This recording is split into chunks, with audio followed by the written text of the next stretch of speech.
Hello, what's up? This is Codman back again for another video. Ang pag-uusapan natin today is ang aking mahinang wifi. So, medyo mahina kasi ang wifi ko. Yung wifi ko kasi is bigay mismo ng bago kong internet service provider, which is Royal Cable. Actually, hindi sila bago. Parang bumalik lang ako ulit sa kanila.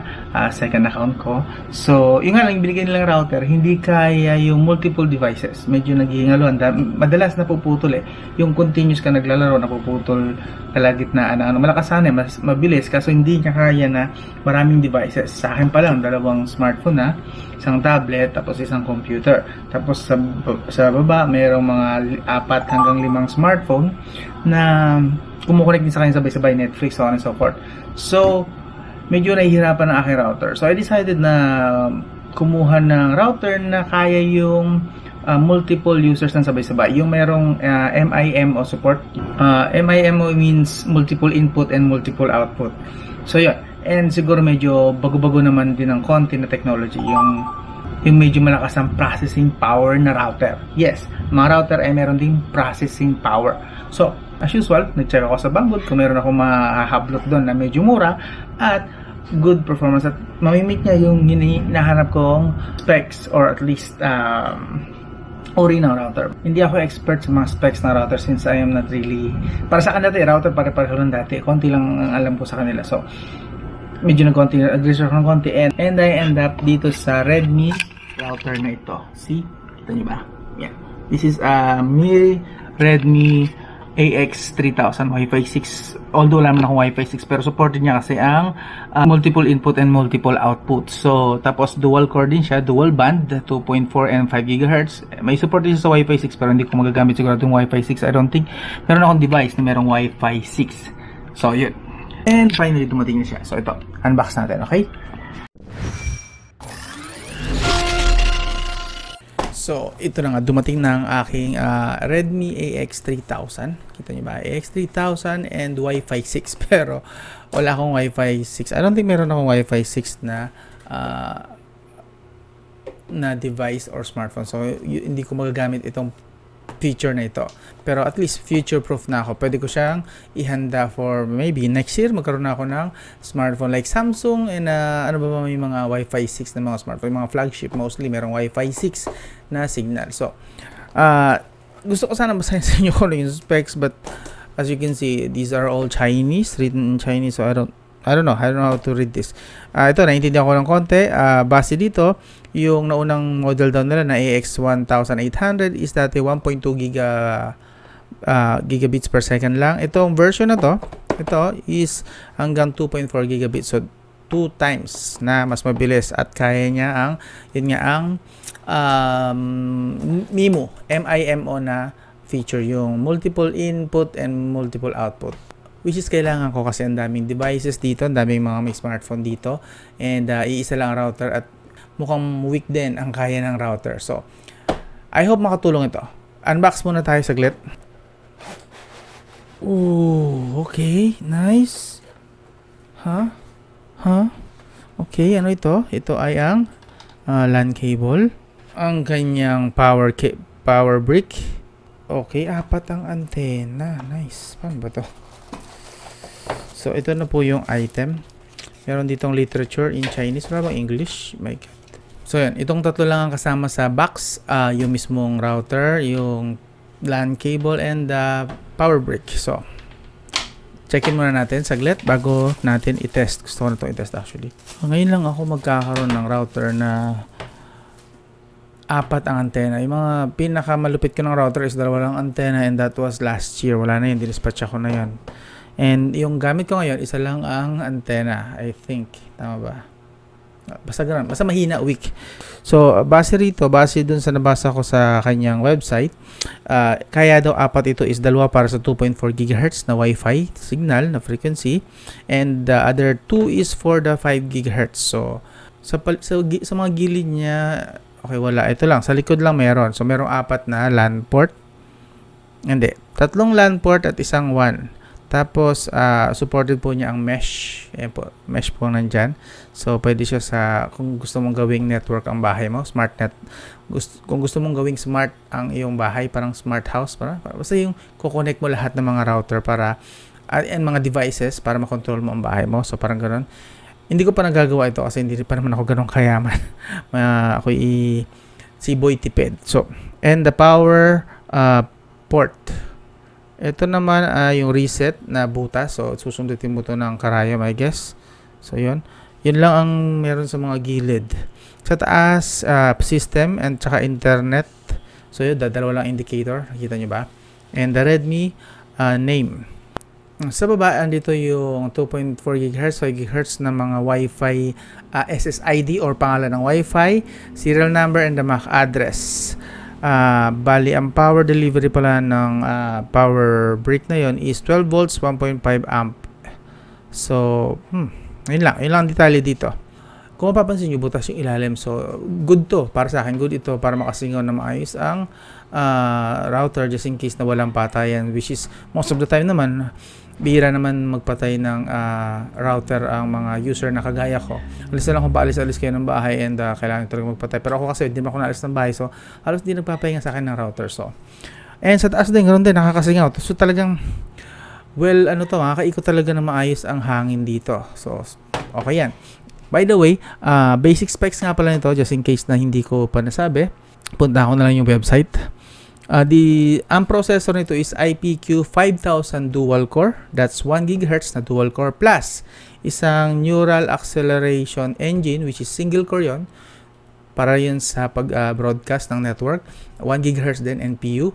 So, yun. Bali, 3 core ang gumagana rito. Okay? Ang internal storage is 128 megabytes. So, syempre, hindi naman natin syempre lalagyan yun. Para lang yun sa software niya. And the memory, yung RAM naman niya is 256 MB, which is good. Okay yun. Hindi ganun kalakas, pero pwede na yun since wala namang gamer dito sa bahay. Puro mga social media users lang and mga TikTokers lang siguro. I don't know. Yun mga napapansin ko na ginagamit nila. Personally, I just use YouTube and Facebook. So yan, supported niya pala is 2.4 GHz, 2x2 rin na MIMO, which is kaya niya multiple device, multiple input and output. Same with 5 GHz na Wi-Fi niya, ganoon din. Another one good reason bakit kailangan ko ng ganitong router is yung gamit ko ngayon na provided ng ISP, which is ang Royal, is merong 2.4 GHz and 5 GHz support. But the problem is, yung 2.4 GHz lang nagana. For some reason, naka-disable yung 5 GHz at hindi ko ma-activate. And hindi ko rin pwedeng pakialaman kasi nga under contract ako at pag nasira yon or nagloko ang internet, is just hassle yun para sa akin. So, I decided na bumili na nga lang nito and para makapag-set ako ng sarili kong 5 GHz na lang. Kung naka-disable ng 5 GHz sa router na yon, well, ako na ang bahala sa para mapagana siya. Dito ko na lang pagaganahin ng 5 GHz. So, test natin muna saglit.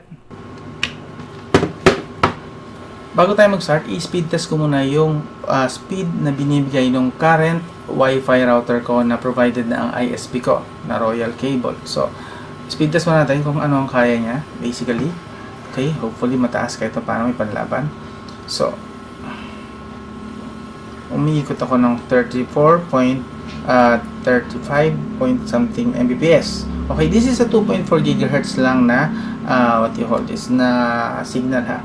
Kasi since hindi ko mapagana yung 5 GHz doon, so hopefully gumana na dito sa router na ito. So my download is 36 Mbps and upload is 17 Mbps. Bumaba. Screenshot muna natin yan. Also, yung pangalan ng internet doon na yun nga galing sa aking current na Wi-Fi router is Mugiwara. Oh look, ayan, na-open oh. Finally, nakadetect din ako ng 5G. So confirm. Kahit naka-on ang 5G doon sa current router ko, naka-disable talaga siya kasi hindi lumalabas yung 5G. But here, lumalabas 5G, both 5G and the 2.4 GHz na Wi-Fi connection or signal.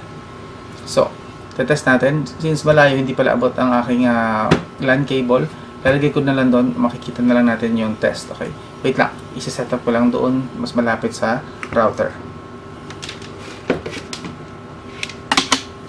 So as you can see, medyo challenging kasi Chinese yung web UI nung Redmi AX3000. So what I did is pumasok ako sa kanilang web UI through Google Chrome, then I click dito sa 3 dots sa Google Chrome, then translate. Then, syempre English, so yung finally nagkaroon ng konting pangunawa, na hindi ako ng konti. So, Wi-Fi settings, sinet ko na siya in 5 GHz and 2.5 GHz. So, I tested both for speed test. So, ito yung result. As you can see kanina, nung tinest ko sa Mugiwara, dun sa current ko na dun sa current ko na ISP na yung bigay lang ng Royal Cable sa akin na router, ang aking speed ay nasa 36.5 Mbps yung download, and the upload is 17 Mbps. So, yan ang speed ko. Okay, nung nasa Mugiwara pa ako. Ngayon, lumipat ako sa 2.4 GHz ni 2.4 GHz ni AX3000. 2.4 GHz pa lang po yan. Ang naging aking speed test result ay 37.4 Mbps. Malaki ang jump sa download, and sa upload is 38.3 Mbps. So, yun yung sa 2.4 GHz. Ngayon, nilipat ko na siya. Na-access ko na finally yung 5 GHz. Konting setup. And look at the difference, okay? 42 Mbps na yung download, and 40 Mbps na yung 40.5 Mbps na yung upload. So, ayan sa Redmi AX3000 5G. So, yes, finally medyo improve, and mukhang yes, tama talaga ang decision ko. And even if sabay-sabay na kami ngayon nag-internet, medyo mas mabilis na yung kino-connect ko. And look at that. And para maniwala kayo, nakakonect na ako ngayon sa ayan. As you can see, wait, pakita ko na lang din. Nakakonect ako sa 5G na signal ng AX3000. Ay, salamat. So, yun. Konting improvement. So yun, nag-improve nga. So, kung same ang sitwasyon nyo, yung router nyo, ang problema, router nyo is provided nga lang ng internet service provider nyo, and I'm sure yon ay medyo limited lang ang kaya. Siguro smooth siya, mga 3, 4 na devices, 5, siguro okay pa yan. Pero sa mga kagaya ko na ang daming devices dito na nakakonect sa router sa bahay, sa akin pa lang 4 na devices nasa baba, siguro mga another 4 or 5. So umahato kami ng 8, and sabay-sabay kami lahat nag-stream. So hassle yon. So yan, si Redmi AX3000, hindi ko na may ipapakita sa inyo kasi nandun siya. Nilagay ko na, sinetup ko na sa tabi ng aking ISP router. Doon na, at sa kanya na ako nakakonect. As you can see, pinakita ko naman sa inyo, nasa 5G ako. Mas gusto ko yung 5G kasi mas smooth, at saka para ako lang ang nakakonect. Tapos the rest ng mga kasama ko sa bahay, nasa 2.4 GHz lang. Pasensyahan na lang. So, nice. Ayun nga. Kung interesado kayo kung magkano ito, iwan ko na lang sa screen ang kanyang price. Yung link para mabili nyo siya, iwan ko sa video description. So, okay na okay to, and also future proof na ako. Pag nagkaroon ako ng device, tablet, PC, or smartphone, mayroong Wi-Fi 6, supported na agad yan, which is very nice, sweet deal. Iwan ko yung link, meron to sa Banggood actually. Okay? Meron silang Black Friday nga pala na promo, which is magkakaroon yata malakihang discount. Baka interesado lang naman kayo. Yung link nasa video description. Install nyo muna yung Banggood app from Google Play Store para ma-unlock nyo yung cash on delivery nila, or COD na tinatawag. So yan. Anyway, enjoy shopping, at saka I hope nakatulong to sa mga naghahanap kung paano ma-improve yung alam nyo malakas ang internet nyo, hataw ng 40, 50, 100 Mbps, pero napakabagal ng delivery ng router nyo. Baka kasi yung problema is yung capacity or limitations talaga ng router nyo, and baka ito makatulong sa inyo. Okay, so yan, hanggang doon lang. This is Scottman. I'll talk to you again soon.